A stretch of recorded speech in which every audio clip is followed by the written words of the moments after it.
You fall asleep. When you open your eyes, you are standing inside a shopping mall. It feels instantly deeply familiar, but the scale is wrong.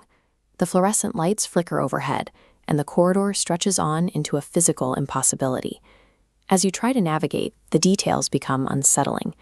The escalators are terrifyingly steep. Hallways loop back onto themselves. And if you try to find a moment of privacy, the public bathrooms are filthy, completely exposed, and stretch on for rows. You wake up assuming it was just a strange nightmare. But online, thousands of strangers who have never met or spoken are actively mapping out this exact same geography. They call it Mallworld. The digital footprint of this phenomenon starts in 2016. An anonymous user on the Godlike Productions forum posted about a recurring dream set in an infinite mall. That single thread generated over 1,500 replies from people claiming they had been to the same place. The concept migrated to 4chan's paranormal boards in 2019, where users began comparing the specific geography of their dreams. By 2021, the r/the Mallworld subreddit formed, allowing dreamers to crowdsource their maps. In late 2025, the mystery reached the mainstream. Viral TikTok maps racking up millions of views pushed the lore into the public eye, prompting coverage from the New York Times and Forbes. This leaves us with a massive dataset of shared human experience. We have to determine if the internet discovered a pre-existing psychic dimension or if there is a neurobiological explanation hiding in the data. The most popular mystical theory suggests Mallworld is an egregore. In occult traditions, an egregore is a psychic entity created by collective belief and intense emotional focus. By talking about the mall, the internet essentially built a real shared psychic trap. Psychiatrist Carl Jung offered a clinical framework for this type of shared experience. He proposed the theory of the collective unconscious, a layer of the human psyche shared by everyone, containing universal patterns and symbols. Jung called these universal symbols archetypes.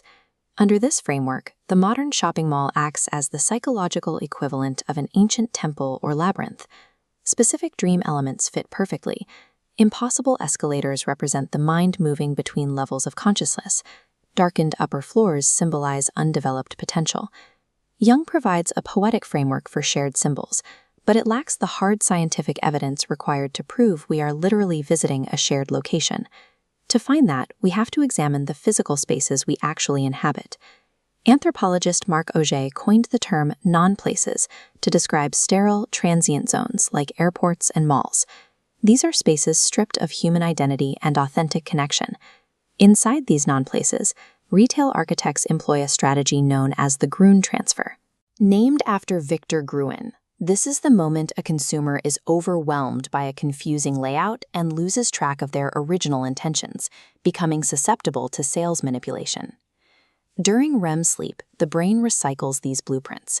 It takes the stressful, complex architecture of modern retail and uses it to simulate navigation anxiety and choice paralysis.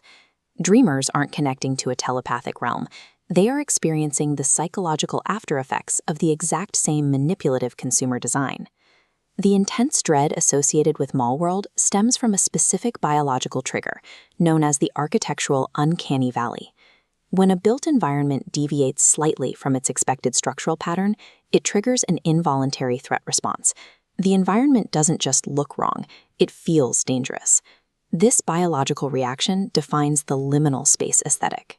These are familiar transit environments, devoid of their usual human context or logical exits.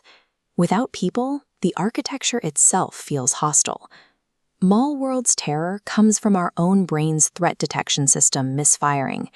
As the mind attempts to render complex architectural memories during sleep, it creates slight structural errors that the amygdala perceives as immediate danger. Dr. Dylan Selterman, a psychologist at Johns Hopkins University, points to a mechanism called social contagion to explain the massive spike in these dreams since 2021. When we consume dreamcore aesthetics online, images of empty malls and surreal spaces, we are priming our subconscious with a specific visual vocabulary.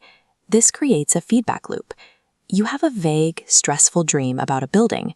The next day, you read the lore of Mallworld, and your brain retroactively categorizes and enhances your memory to match the collective narrative. This online discourse provides a standardized vocabulary. This shared framework allowed thousands of people to organize their separate experiences into a single, cohesive location.